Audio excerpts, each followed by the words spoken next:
আসসালামু আলাইকুম। একটা ভিডিওতে আপনার সকলকে স্বাগতম। আজকে চলে আসছে আমার ছোটো ভাইয়ের বাসায়। ও খুব যত্ন সহকারে 3টা গরু লালন পালন করছে।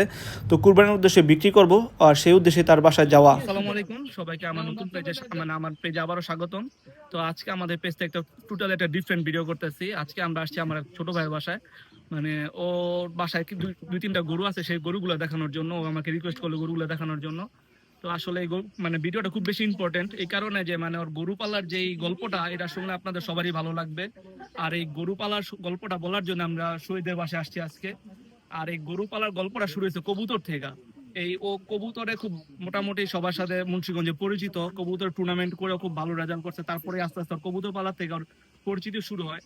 তারপরে কবুতর তো শখ না, শখের থেকে মানে অন্য একটু বাণিজ্যিক ভাবে নিয়ে গেছে, বাসায় দুই একটা ছোটখাটো কবুতর বিক্রি করছে। মানে পাল্লা করা ভালো ভালো কবুতর মানুষকে উপহার দিছে। আর সে অনুযায়ী ও কিছু হাদিয়া পাইছে, সেইখান থেকে শুরু করে আস্তে আস্তে মানে ও এই মানে কবুতর থেকে গরু পালা মানে পুরো ফ্যামিলির হালটাই ধরছে। তো আজকে ওর মুখ থেকে আমরা শুনবো মানে ওর এই মানে পিছনের গরু পালার পিছনের গল্পটা। তো শহীদ, শুরু করো। আসসালামু আলাইকুম, আমি ইভান শহীদ প্রধান। তো সবাইকে ভাইয়ের পেজে স্বাগতম। আজকে আমার বাসায় ভাইয়ের আসার আমন্ত্রণ করছি। আমার মূলত হলো 3টা গরু আছে, তো গরুগুলা দেখামু। আর এখন হলো গরুর যে পালার যেই আক্ষেপ বা এই কবুতর থেকে কেমনে কি করছি আমি, মানে 2021 সালে আমার বাসায় অনেক কবুতর ছিল। 2000 অনেক আগে ছোট থেকে কবুতর, 2021 সালে আমি কবুতর বিক্রি করছি হলো 52,000 টাকা। ওই থেকে একটা ষাঁড় গরু কিনছি। কবুতর উপর থেকেই যা টুকটাক ইনকাম হইতো ওই ষাঁড় গরুটারে খাওয়াইছি। ওই থেকে কুরবানিতে 2021-এর কুরবানিতে আমি গরুটারে 1 লক্ষ টাকা বিক্রি করছি। তারপর আবার 2টা কিনছি। এভাবে 2025 সালে আজকের দিনে আমার আসলে গরু 3টা, বড় গরু আলহামদুলিল্লাহ। কবুতর থেকেই সব আয় ব্যয় যা আছে কবুতর থেকে। দেখা যায় কবুতর থেকে বাচ্চা তুলি, রেজাল্ট করা কবুতর বাচ্চা মানুষ উপহার দিই। যারা নেয় তারও মানে আশা করি নেয় আমার থেকে রেজাল্ট পাইবো, আর অবশ্যই রেজাল্ট পায়। তো এই কবুতর দিয়ে আমার শখ, এই আর কি। শখের থেকেই আমি বাণিজ্যিক ভাবে কবুতর পালি এবং গরু পালি। তো ওই যে সবাই দেখো, আমরা এখানে যারাই আছি সব কবুতর প্রেমী। সবাই কিন্তু কবুতর প্রেমী। তো মোটামুটি আমরা কিন্তু কবুতর পাইলা সবাই লসের খাতায় নাম লেখাইলো একমাত্র সফল ব্যক্তি যে কবুতর থেকে আল্লাহ আলহামদুলিল্লাহ গরু পর্যন্ত গেছে, আর আমরা কবুতর পালতে পালতে গরু বিক্রি করে লাইতেছি। সবাই আর কি মানে মাথায় ব্রেন কাটে না যে দেখা যায় অনেকে কবুতর কি করে, মানে সিজন শেষ কবুতর ওই বহায় খাওয়ায় ফালায় রাখে, থর করে না।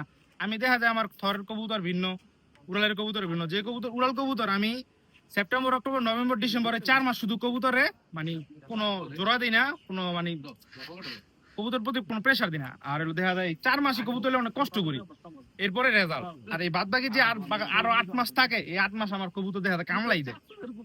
এটা অনেকেই জানে যে আমার কবুতর 8 মাস কামলা দেয়, 4 মাস শুধু আমি খাওয়াই আকাশে দিই। আর এই 4 মাসের মধ্যে পাল্লা টাল্লা রেজাল্ট যা আছে আলহামদুলিল্লাহ আল্লাহ দেয়।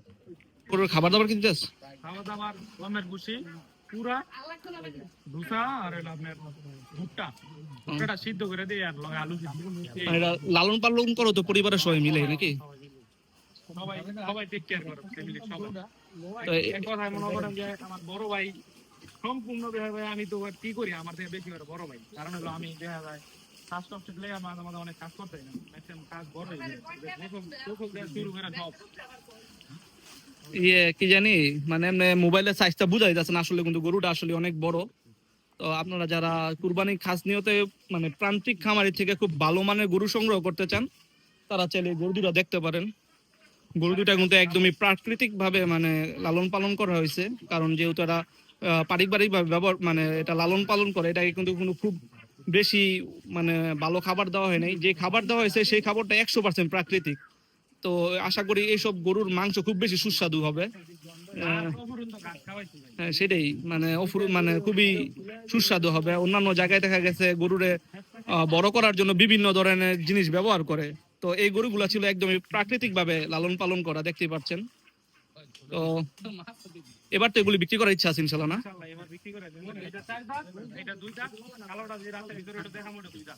তো যারা তোমার কাছ থেকে গরুগুলি সংগ্রহ করতে চায় তাদের তো এখানে এসে যোগাযোগ করতে হবে নাকি?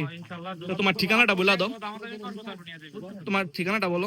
আমার ঠিকানা হলো উত্তর ইসলামপুর ফরাজি বেরিকা। আমার ফোন নাম্বার হলো 016। আমার ফোন নাম্বার বলো। আমার ফোন নাম্বার হলো 01644364445। আরেকবার বলো নাম্বারটা। 01644364445। তো আসলে বাসায় যেহেতু গরুটি লালন পালন করে মানে জায়গার স্বল্পতার কারণে ভাবে ভিডিও করতে পারতেছি না দুটা গরু একসাথে। তো যারা আপনারা সংগ্রহ করতে চান ওর সাথে যোগাযোগ করতে পারেন, আশা করি খুব ভালো মানের একটা গরু পাবেন। তো আনুমানিক এগুলোর ওজন কেমন হতে পারে? আনুমানিক লাইভ ওয়েট তো নাই, মানে মাংসের হিসাবে দেখা যায় সবগুলাই তিনটা আছে। এটা 7 মণ প্লাস হইব, এটা 7 মণ, আর ওর ভিতরে যেটা আছে ওইটা 7 মণ, 7 মণ প্লাস সব কম হইব না। তো ও আসলে যে মাংসের দানাটা দিচ্ছে এর চাইতে 1 কেজি হলো বেশি পাবেন, যেটা আমার ধারণা, আমার অভিজ্ঞতা থেকে বললাম।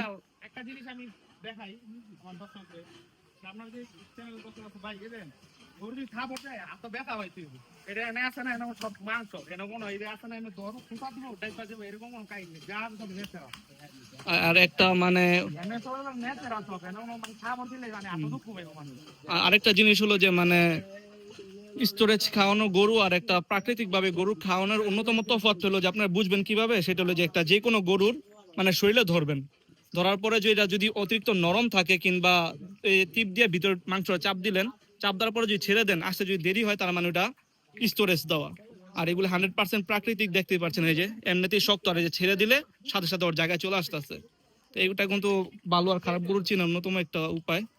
তো আশা করি আপনারা যারা ভালো মানের গরু কিনতে চান, দেখতেই পারছেন প্রাকৃতিক ভাবে গরু পালন পালন করলে কত তেজি হয়। তো ওর সাথে যোগাযোগ করতে পারেন। আপনারা যদি গরুটা মানে ওর থেকে সংগ্রহ করেন, আপনাদের দ্বারা একজন প্রান্তিক খামারি উপকৃত হবে ইনশাল্লাহ। তো আশা করতেছি গরুগুলোর বাসা থেকে বিক্রি হয়ে যাবে। তো এই আশা ব্যক্ত করে আজকে ভিডিওটা শেষ করতেছি। তো সবাই ভালো থাকেন, সুস্থ থাকেন, আসসালামু আলাইকুম। গরুগুলা তো তুমি বিক্রি করবা, তো গরুগুলা বিক্রি করার পরে কি করার ইচ্ছা আছে, মানে তোমার স্বপ্ন কি গরুগুলা বিক্রি করার, যদি করতে পারো আল্লাহর রহমতে? ইনশাআল্লাহ গরুগুলা বিক্রি করে আবার গরু রাখবো ইনশাআল্লাহ। গাবি উড়ানের চিন্তা ভাবনা আছে এই সাইডে, আর এই সাইডে আবার ষাঁড় গরু উঠানোর চিন্তা ভাবনা আছে। তো সবাই ভিডিওটা একটু দেখবেন আর শেয়ার করে দিবেন যাতে আপনাদের অন্য কেউ দেখতে পারে। আর সবাই একটু চেষ্টা করবেন যাতে ওর গরুগুলা এই বাসা থেকে বিক্রি হয়ে যায়, যেহেতু খুব স্বপ্ন নিয়ে গরুগুলা লালন পালন করছে। তো আশা করি তোমাকে আল্লাহ আরো বরকত দেখ এবং সফল হও। আসসালামু আলাইকুম।